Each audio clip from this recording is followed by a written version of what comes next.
still join us for the conversation today, I would like to welcome everybody to today's webinar with Rogers on maintaining business continuity during COVID-19 and beyond.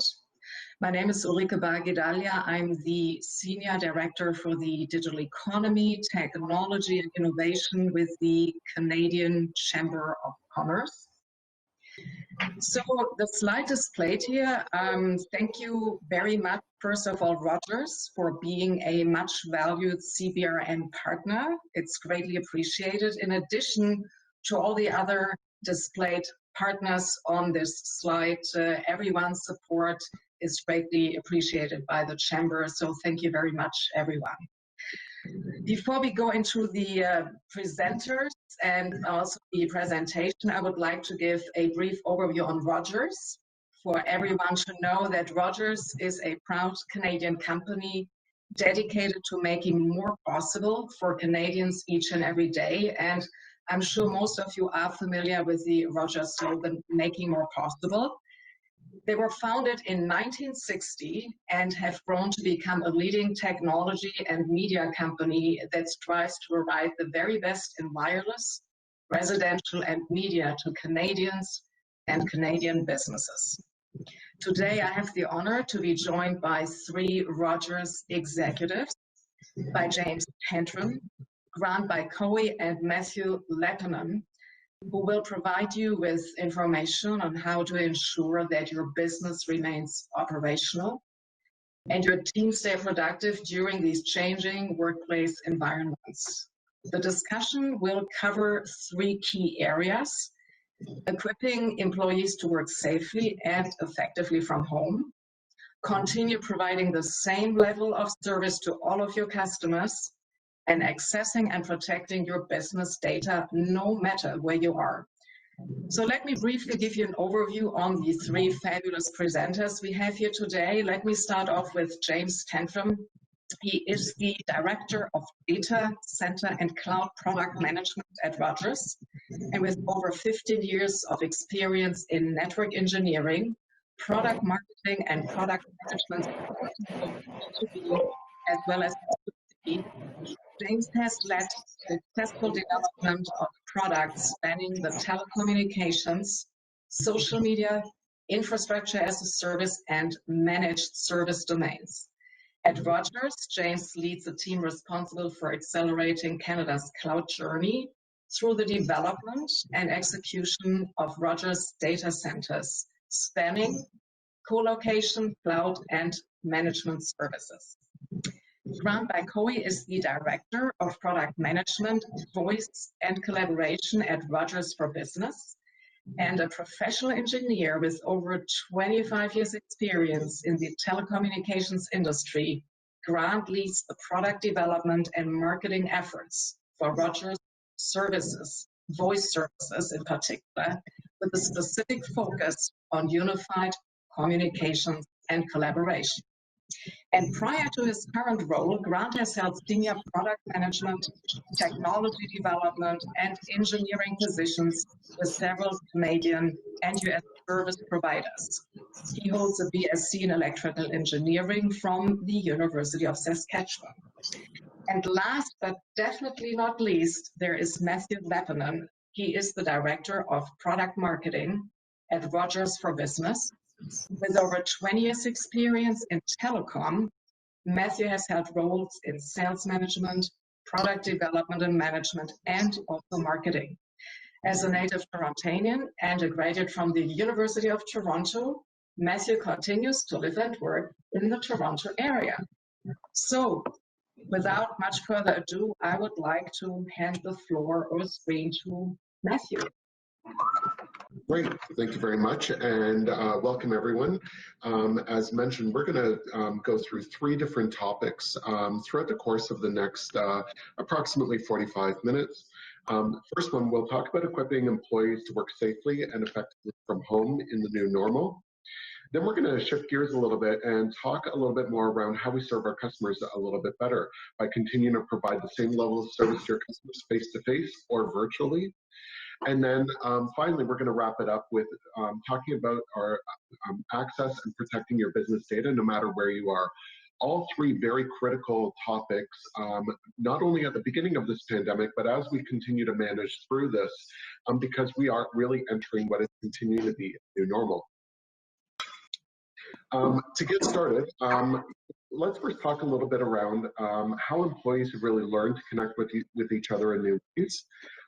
Also a little bit more around some of their fears, fears of reduced productivity that might have been mitigated from the start of the pandemic. And I think a lot of business leaders and owners might have actually felt that productivity was going to be lost because they have to have their employees work from home. We've also heard concerns directly from companies around concern about data security when employees are working on their home network. Out of some of our recent research that we've been able to complete, 47% of our consumers are actually indicating that they're not feeling comfortable about going into the office until there's a vaccine. And in fact, this morning I read in the news that one of the global top scientists is predicting that there may not even be a valid vaccine within 2021. So we really need to think about remote work and the virtual customer meetings and the fact that they're likely to continue in how we're actually managing through this response. Out of the similar research that we've done, 57% of our SMBs indicate that collaboration through Office 365 was the most important tool keeping their business running. Providing employees with the cloud-based tools to work remotely, really important. Grant, do you mind maybe sharing a little bit around some of these stats and also some of these solutions with us? Yeah, for sure. Thanks, Matt, and good afternoon, good morning to everyone on the webinar. I'm happy to, and boy, have we ever learned a lot in the last 4 months, right? As we, as March came and obviously the pandemic began to hit and lockdowns began to happen, businesses and users of all sizes immediately were faced with the task or the situation where, hey, people can't come into the office, right? We have to social distance and we're working apart.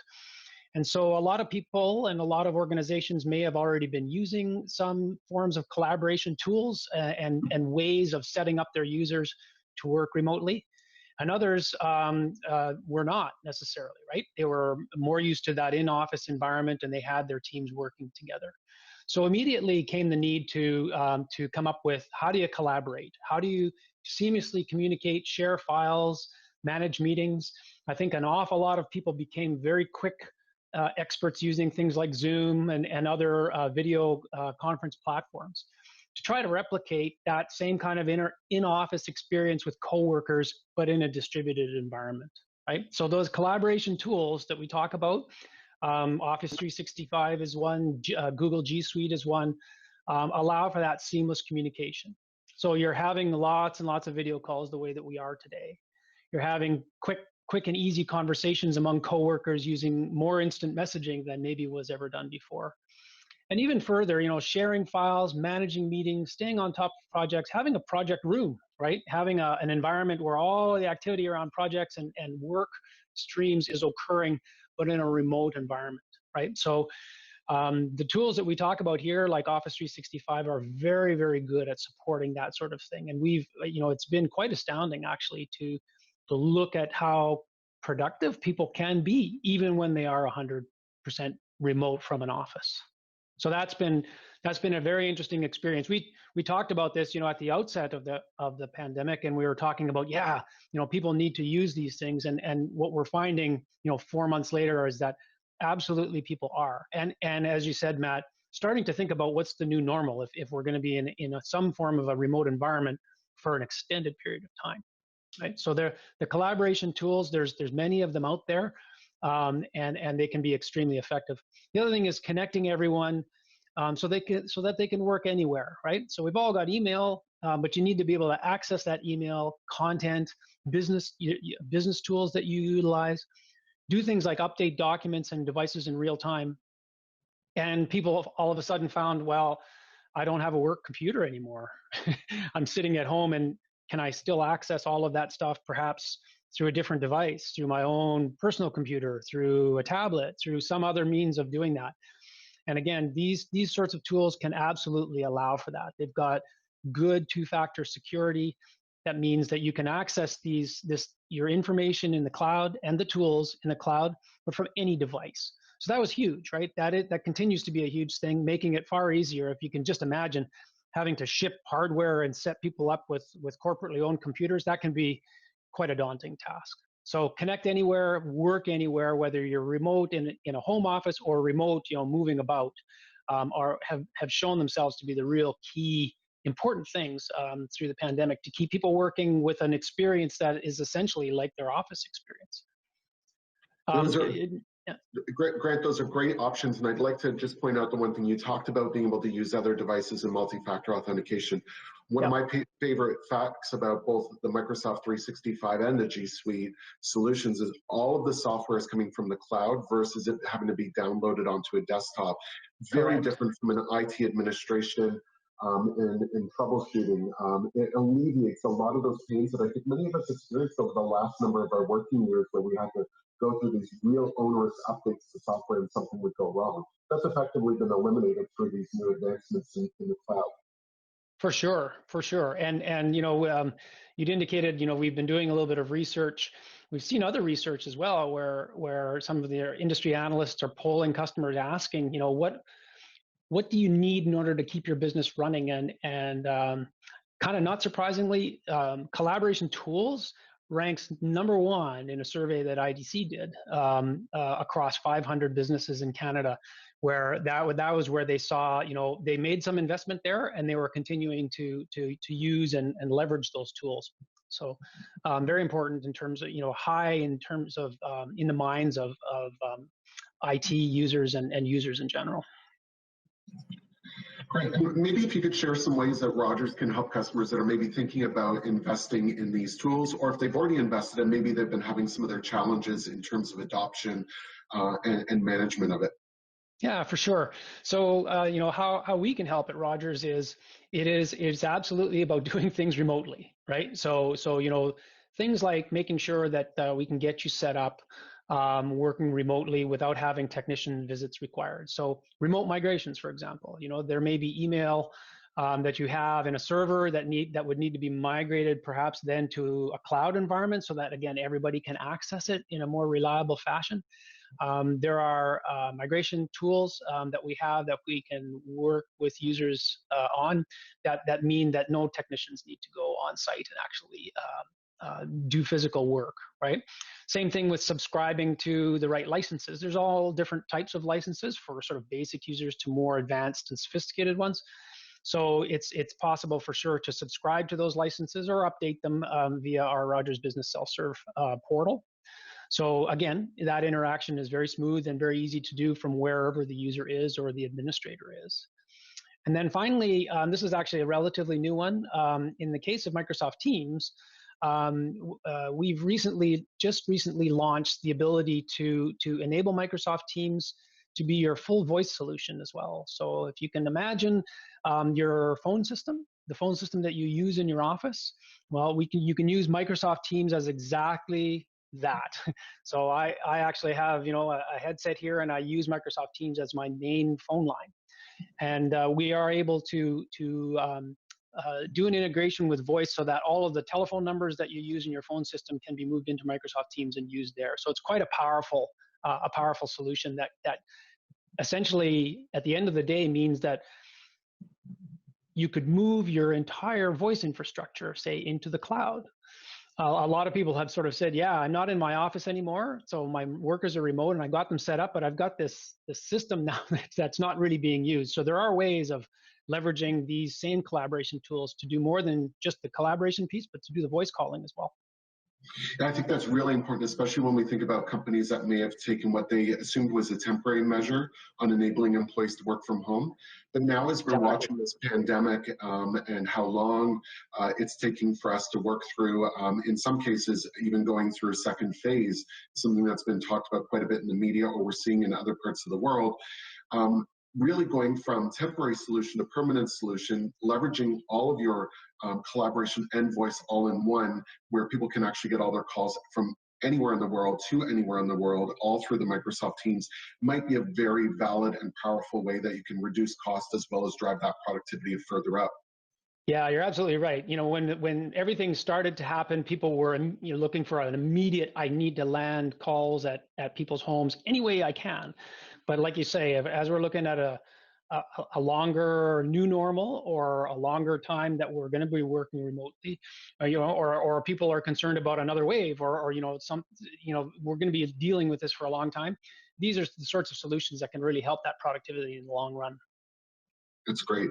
Now, we also took some time to ask some of our employees around some of their favorite tips of how people can work more effectively at home. Do you mind maybe sharing some of the ones that we thought were the best in some cases, free of charge for people to take advantage of? Yeah, for sure. So I mean, when you land at home and now you're logging in some way into your work environment, many people are still using their home internet, right? So first and foremost, if you're using your in-home internet and its Wi-Fi, make sure your password protected. Make sure your passwords are strong, right? The whole concept of doing your work there and then somebody hacking into it is maybe ever that much more important, right? So good passwords that aren't easily hacked are important. A few other things like enabling Wi-Fi calling on mobile phones. If your cellular coverage is weak, a lot of people are relying on their mobile device as kind of their main means of voice communication. Remember, right? Those phones, Rogers services will call over Wi-Fi as well. Some people complain, if the coverage isn't so great in their home, so that's another option. Mm-hmm. And then the judicious use of video, right? So let's use video calls. I think it very much enhances interaction.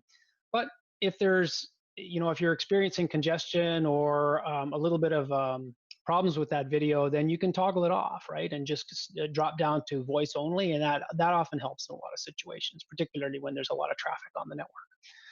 That's great. And if anyone is wondering about things like Wi-Fi calling, if you simply go into your menu on most mobile phones, whether it's iOS or Android, it's there. If you're using a business plan and there's a business administrator who's blocked that, talk to your business admin and they're able to turn that on. It is free of charge. It's leveraging Wi-Fi. That's one of my personal favorites, especially when I'm in the basement and a little bit further away from that mobile network. I can still get things like text messages, but a consistent call may not be as effective. So Wi-Fi calling will default when the mobile phone detects that there's not a strong enough LTE signal or 3G signal in some cases. So great tips all around. Switching gears a little bit, many of our customers are feeling like they're a little bit less accessible with limited staff in the office, or in some cases, offices completely closed. And as you mentioned, Grant, many businesses were relying on more of a traditional phone system, that physical phone system. And if you didn't forward your calls, or if you are just forwarding your phone calls, you're only sending it to one business number. You're really not leveraging the power of your phone system, and in some cases you'd be paying quite expensive trunks or phone lines coming in. For businesses that are also running call centers, even if there's little smaller call centers, maybe it's a rudimentary hunt group style setup that they have, many started getting flooded with a high volume of calls because people wanting to do business on a more virtual basis, especially if you did not have e-com set up. They were looking at new ways of doing transactions with you. When we surveyed our customers as well as non-customers, these are Canadian businesses across the country, in the month of June, 92% of SMBs indicated that the improvement of customer experience is a high consideration for investment decision-making going forward. That one was no surprise to us because what we do know is that customer experience is really helping to drive the differentiation between one company and its competitors. Us at Rogers are no different to that. In a highly competitive industry like telco, customer experience really helps define us versus the other guys. So, 92% of SMBs are also agreeing with that.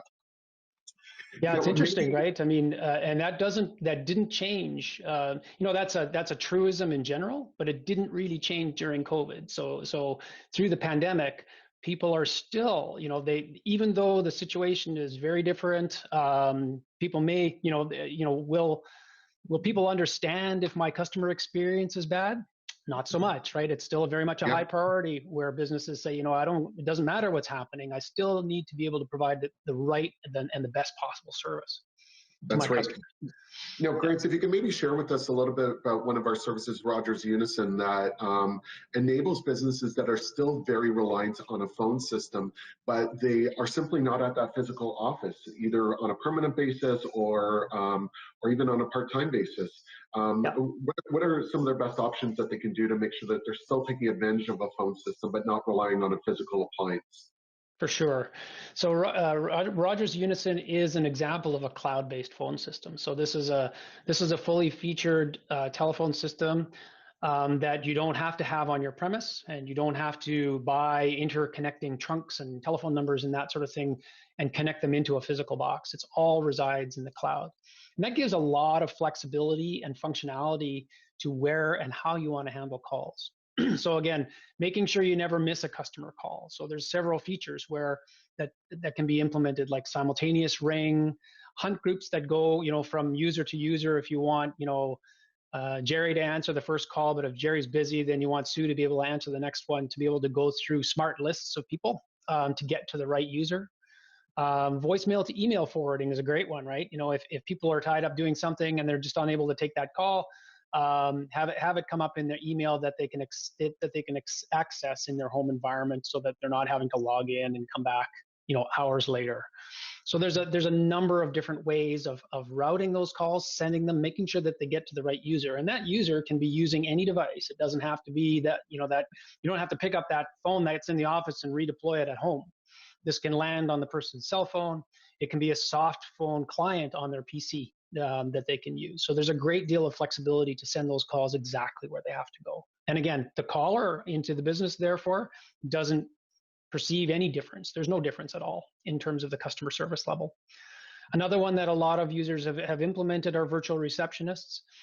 So in some cases, depending on the operation, you can update an interactive voice response or an announcement when the call gets answered with maybe some important information about schedules or closures or COVID related things, right? So there's a good opportunity to be able to provide that kind of information.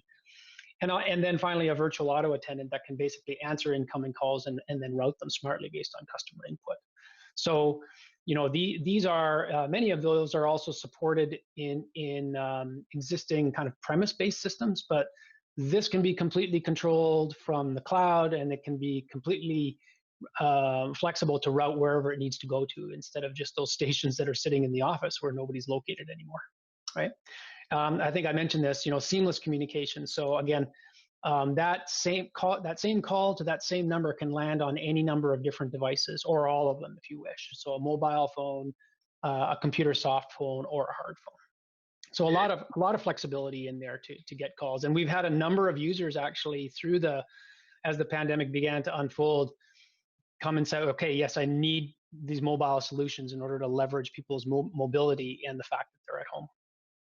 I think this is probably even more relevant now as businesses are thinking about how they're going to be getting employees back to the office and still support physical distancing rules. It might mean rotating schedules of percentage of the employees that can be in the office versus ones that are at home. There's also some employees may not feel comfortable about returning to the office because maybe they're in their home, they have someone that's of a high risk category that they really don't want potentially exposed to. So you might have a mix of employees in the office and some at home. There's a number of different scenarios. And I think having a system where it gives the flexibility and your phone can ring whether you're in the office or at home, you're not having to worry about clumsy call forwarding. You're not having to worry about picking up voicemails and returning a call and maybe missing an opportunity. Having something that really follows you wherever you are is a real powerful solution for this problem.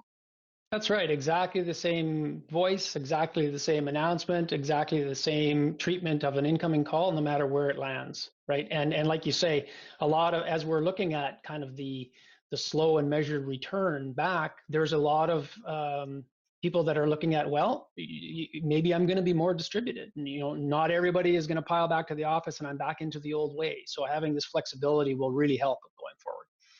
Absolutely. And maybe if companies are not ready to get rid of their phone system, but there are other options about taking advantage of the same type of IP technology. For sure. So, making adjustments to existing voice solutions. Some of the newer solutions like SIP trunking that we're talking about here allow for a whole lot more flexibility to do things like add and reduce capacity. I can tell you that Rogers supports a number of government agencies, and as we went through the kind of the peak of at the beginning of the lockdown, we did a lot of work with the federal government to adjust and increase a huge amount of capacity because of all of the phone calls that were going into the federal government, questions about CERB and questions about the pandemic and Health Canada. So it's being able to scale up capacity to demand, when there's demand for it and you have calls that are coming in that need to be answered, and then being able to reduce that back down when the demand eases. Is something that SIP trunking does very well. If you have sort of that older legacy kind of circuits, it's much more difficult to do that. And so it's a cost. You're continuing to pay the cost of a high-priced circuit because it can't be increased and decreased with load. So that's an important piece. And then also rerouting calls to distribute those call volumes. So if you're running a call center operation, for example, then now many of those agents where you're landing calls are sitting at are maybe deployed in a home office or in a remote location. So being able to reroute calls, distribute those call volumes across those users is really important, and SIP trunking does that very well, and it's controlled all through the cloud. So which is a great factor because limited access to physical appliances and physical circuits might be difficult. So having things where you can do remote access to make some of these changes, at least to call routing policies, can really help IT professionals and keep them as well safe so they're not having to be in front of others and expose themselves. Yes, exactly. I mean, we did some work with some of the major airlines in Canada. As you might expect, when things started to happen, there was a huge volume of calling into there asking questions about reservations and changes and that sort of thing. Whole call centers were deployed into people's homes. So, an entire call center worth of agents were now sitting at home with a soft phone on a computer in front of them, and we were able to redirect that traffic to all of those endpoints rather than into a single brick and mortar location. So very powerful. That's great. And if you could share maybe a few ways that Rogers can help companies that are worried about how to make this transition. Sure. So again, we were talking a little bit about Unison. The Unison service, the users as well as administrators can access the service via a secure web portal and make changes to configuration. So when we talked about, rerouting calls or changing settings regarding forwarding for email, that sort of thing, all of that can be done remotely. And we also have a 24/7 helpline and knock that is able to assist users and administrators with that. Right. And then when it comes to some of those larger services that are powering call centers and larger traffic loads, our operations team also can help make those routing changes kind of on demand and offer managed and professional services to help do that. In some cases, what we've done is implemented predefined business continuity plans that customers had. And in other cases, we were kind of building them and helping them put that routing in place, and then we can make the changes as they needed them. Right. So ultimately, we're here to help. There's a great deal of self-serve on the Unison side, including the collaboration tools associated with Unison. We can also work with you kind of live to make changes when it comes to some of the trunking solutions that we have. That's great. And similar to last time, we also asked for some employees for some of their favorite tips around these solutions. If you mind sharing what you thought were the best ones. Yeah, so I touched on these a little bit already, but activate the Rogers Unison soft phone feature. So if you think about it, I have a mobile phone, and that number rings to my mobile phone, but I've also got a soft client on a PC, and it rings to there as well. So I can answer calls to that number on my PC, and that's been a huge benefit for the quick deployment of remote agents. And again, you never miss a call because it can ring in both places at once. So that's been quite has resonated very well with users. As we think about the new normal, if you have a call center operation, perhaps it's time to think about moving it or portions of it to the cloud. Right. Our call center solutions are all cloud-based, so that again, just like the phone system, you don't have to manage that. It can be readily deployed and allows for remote operation. Okay, and then finally, SIP trunking for those call center solutions that are fixed and in place. Usually, people that sort of subscribe to older legacy services, again, when those services come up and they're ready to be renewed, perhaps consider a SIP trunking solution that gives you a way better degree of flexibility around that trunking, and that'll set you up very well for kind of the ups and downs that we will expect to see over the coming months and year. That's great. Now, James, of course, we don't want to forget about you. I know you've been sitting patiently, and our data center and cloud business has been a phenomenal amount of help for many of our customers.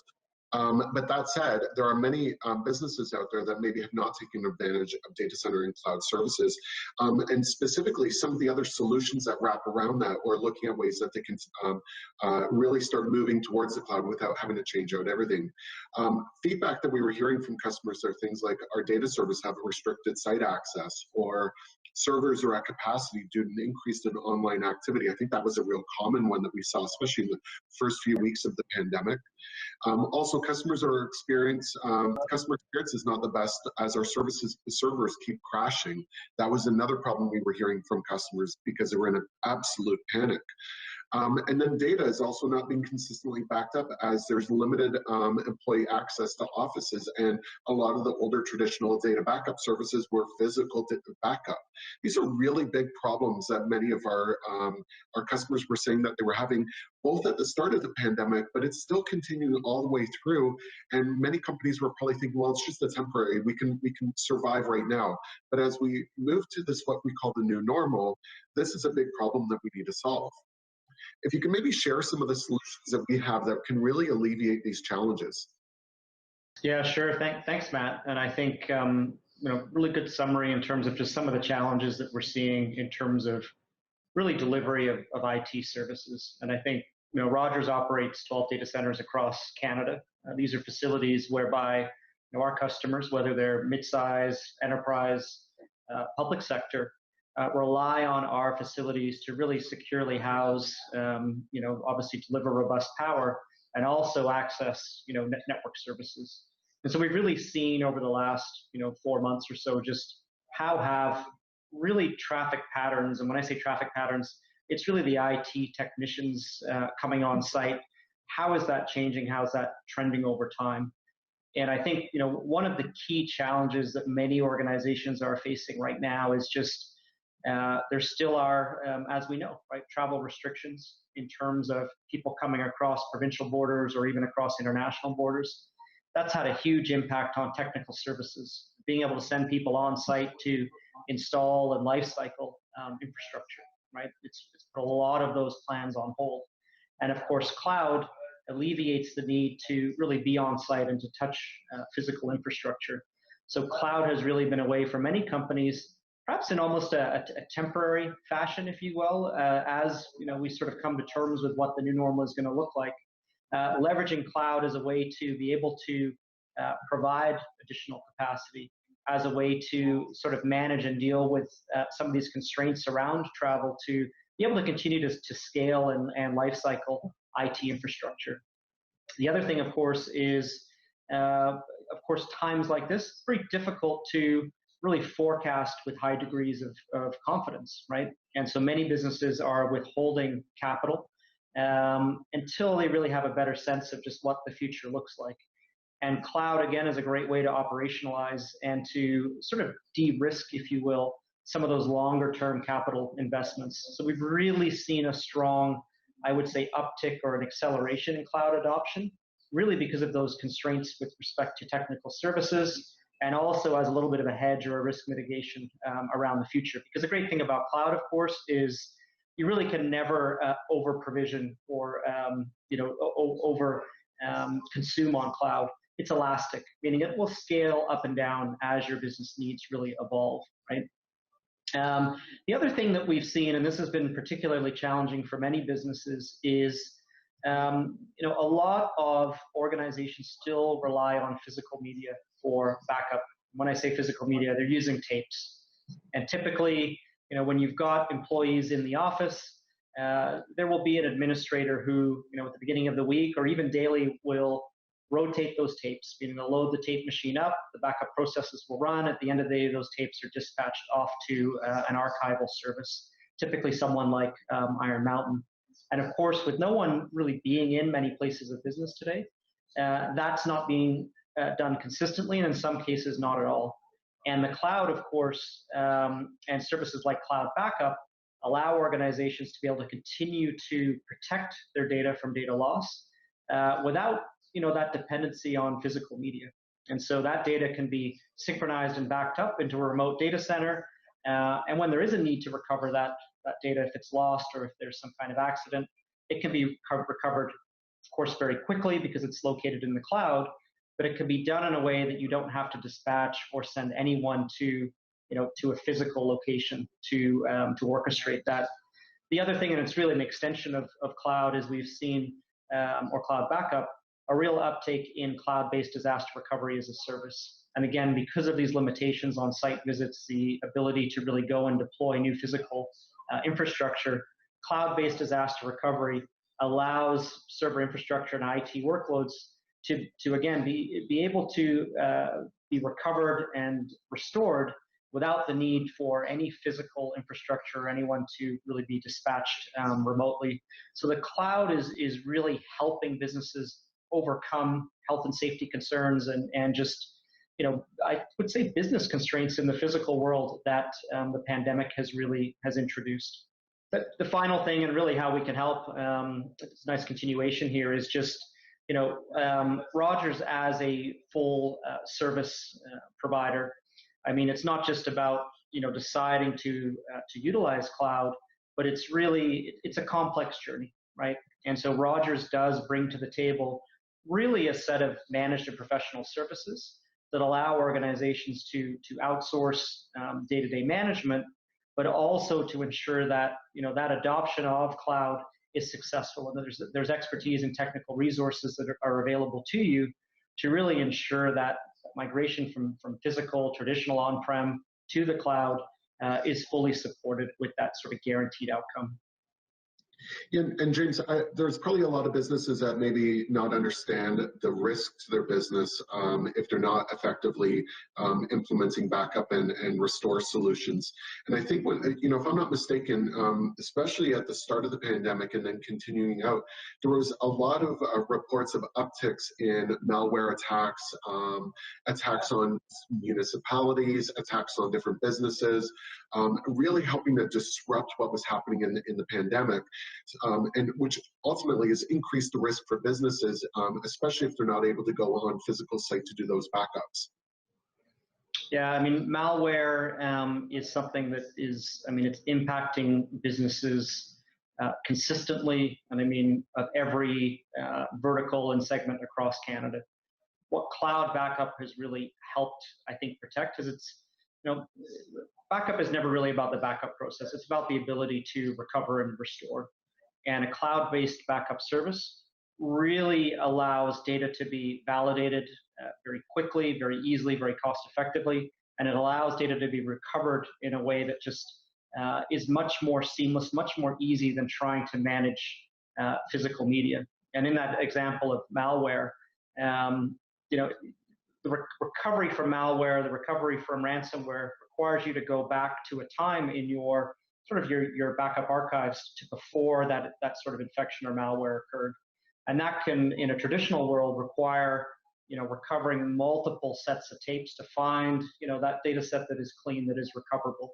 With the cloud, all of that is, of course, accessible instantaneously. So it really shortens that recovery period when a business is impacted by malware or ransomware, allows that business to get back online in a way that's much more quicker than traditional tape media.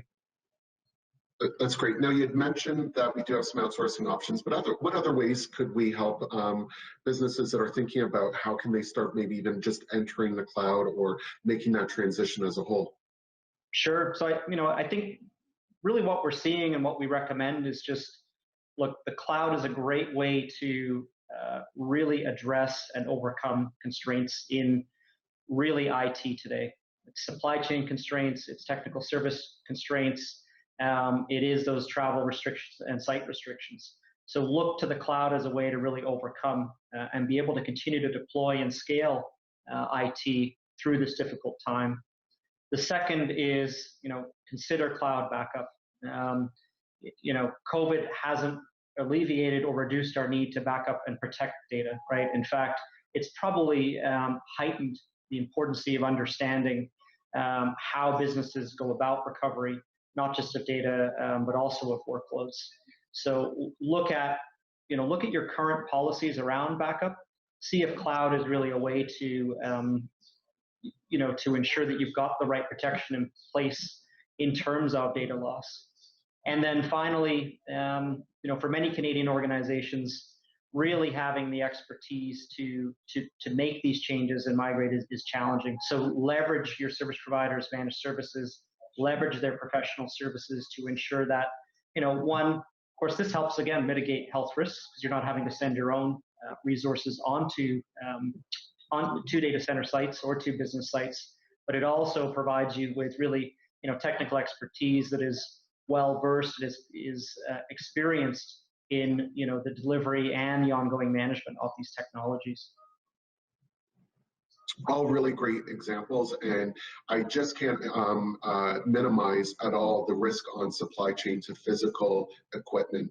If you think about the volume of flights that have been canceled globally, that has had a huge impact on supply chain, really lengthening out the amount of time that maybe a critical piece of hardware will take from order to delivery. And that could have tremendous impacts to a business, especially if it's related to their backup and recovery services. So having something in the cloud that isn't reliant on that same physical supply chain delivery really minimizes that risk tremendously. It's a great point, Matt. Now, if you could also share some of the tips that we gathered from our employees as well, similar to what Grant went through. Yeah, of course. So I think, particularly in this realm of data backup, it's important that businesses really follow best practices, because when it comes to recovery, you want to be assured that that data is available and it can be recovered. And really the best piece of advice that we give to organizations is to follow what's known as the 3-2-1 rule. It's very simple.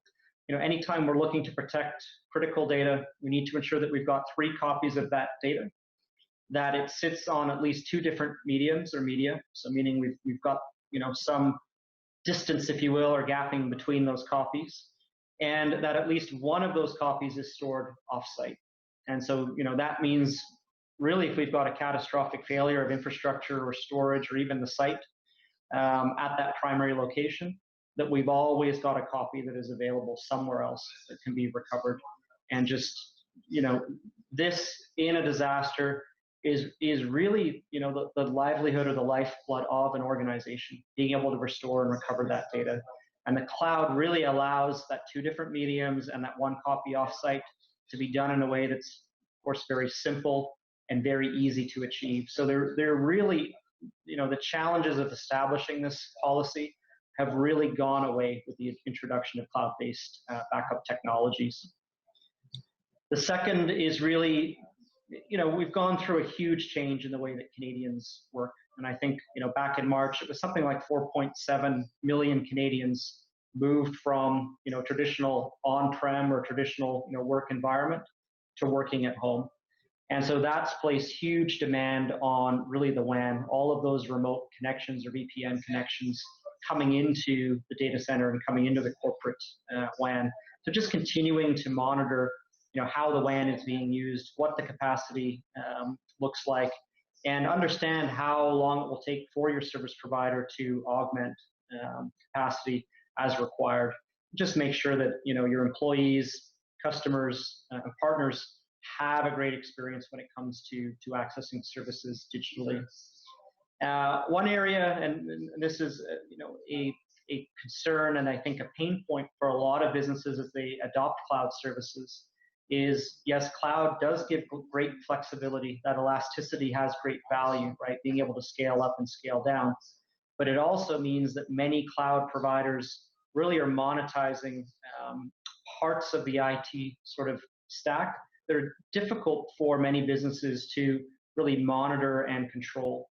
And if you look at, the hyperscaler providers, the Azures, the AWSs, the Google Clouds of the world, they charge every time data is transferred out of their cloud. So anytime a workload is accessed, anytime a file is accessed, there's a cost incurred.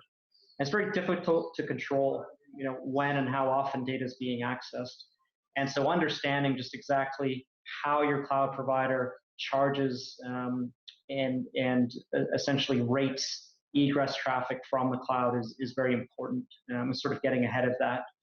And then, I think most organizations now are really at a point where cloud has or is becoming a critical part of overall IT strategy.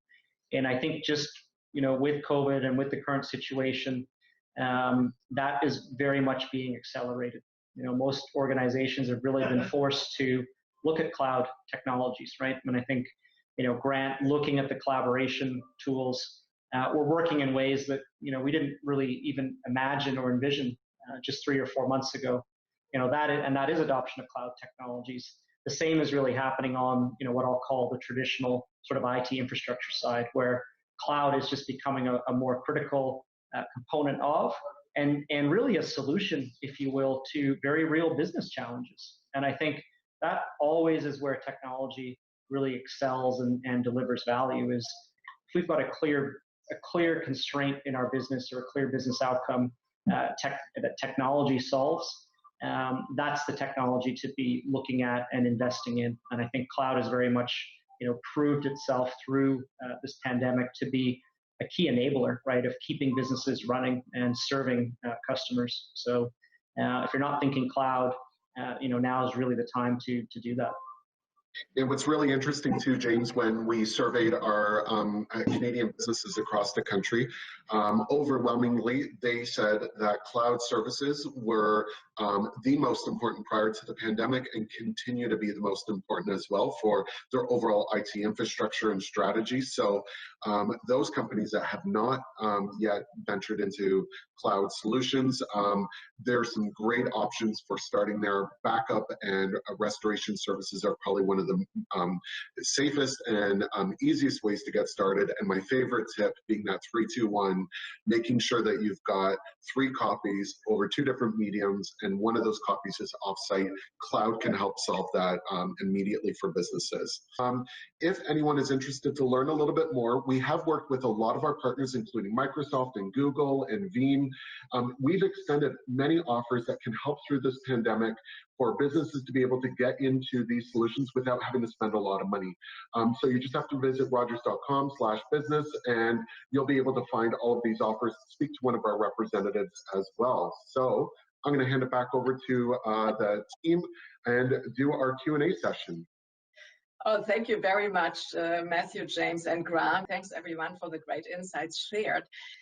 You talked a lot about collaboration, connecting everyone everywhere, and cloud computing, and it's fantastic. I mean, these are technologies and tools in place. And there is one question, I believe it aligns really well with talking about technology that was asked earlier on. What is the most successful way to encourage and engage customers that might be a little tech adverse, maybe tech adverse employees, tech adverse customers? How can they be inspired and motivated to join the tech talk and adopt technology? Well, if we're talking about Canadian businesses, maybe I could start. I think attending seminars, webinars, virtual lunch and learns like this is probably one of the easiest ways to first get started. You want to join the conversation, start making some connections, and also find out from your peer group that is within your local business market. What are they doing? Ask some questions, get introductions to some IT consultants that maybe can help out, make some recommendations. You yourself don't need to be a tech expert. There's many people that can help provide some guidance. For your individual customers that might be a little bit more tech adverse, it's probably a little bit more around e-commerce purchase. Looking at some simple, intuitive solutions. One of a real Canadian success story is a business out of Ottawa called Shopify. They've really made e-commerce dead simple for a lot of SMBs. And what's great about it is it's a very simple experience for your end customer as well, that you can quickly turn up an e-commerce site to get your end customers who may have been a little tech averse onto some online shopping as well. I don't know if James or Grant have a different answer. I would also just encourage to add on, Matt, is reach out to us as well, right? I mean, we can talk a little bit more about the sorts of services and how to get into the game. You know, especially if you're a little bit tech adverse or aren't familiar with the services, we can definitely kind of step you through how they can be deployed in your environment. I would add that and even if it's a little bit more practical of a situation, you know, like you mentioned, Matt, to say it's a point of sale terminal or it's some sort of an interaction that you need in your business. We did a lot of work actually setting up things using remote wireless access, you know, getting POS terminals and computers into places where they wouldn't normally be if that's a need that you're encountering. So definitely we can talk about some of those things as well if you reach out to us. Great. Fantastic. I have a few other questions to raise. You talked about a lot of your products, which is fantastic, Unison and so forth, and maybe from a practical perspective. So if all employees of a small business already have a Rogers cell phone, is it possible to get them onto the Rogers Unison while everyone is working remotely? So that's a big yes, for sure. Unison is actually based on the Rogers wireless network, so it is part and parcel of the same infrastructure to support it. So it's very straightforward and easy to get the full feature benefit of Unison, all of those things that I talked about applied to your entire cell phone base. Right. I would even add that we've had some customers, they say, well, I've also got some other providers that are providing my cell phones. What about them? And in some of those cases, what we've done is we've deployed that soft client. So we can deploy a Unison soft client onto another provider's cell phone. And then that way, when they call that number, you can get that same experience and you can route calls using the Unison feature functionality. So it'll definitely support all Rogers cell phones, but it'll also support non-Rogers ones as well.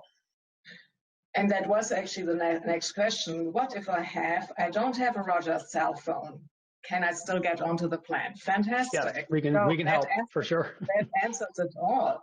What if a small business is currently using Office 365 and their servers are in their office?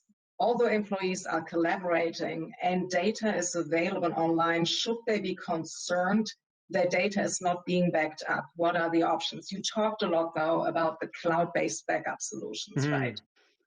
Yeah, for sure. So for Microsoft Office 365, because it is resident in the cloud, that data is actually backed up in the Microsoft Azure environment. So there's a high degree of reliability there. And we're also putting together another offering, which will be available soon, that can allow for a further backup into a Rogers data center. So some customers, for example, might say, well, it's fine that it's there. Can I also have it in another physical location?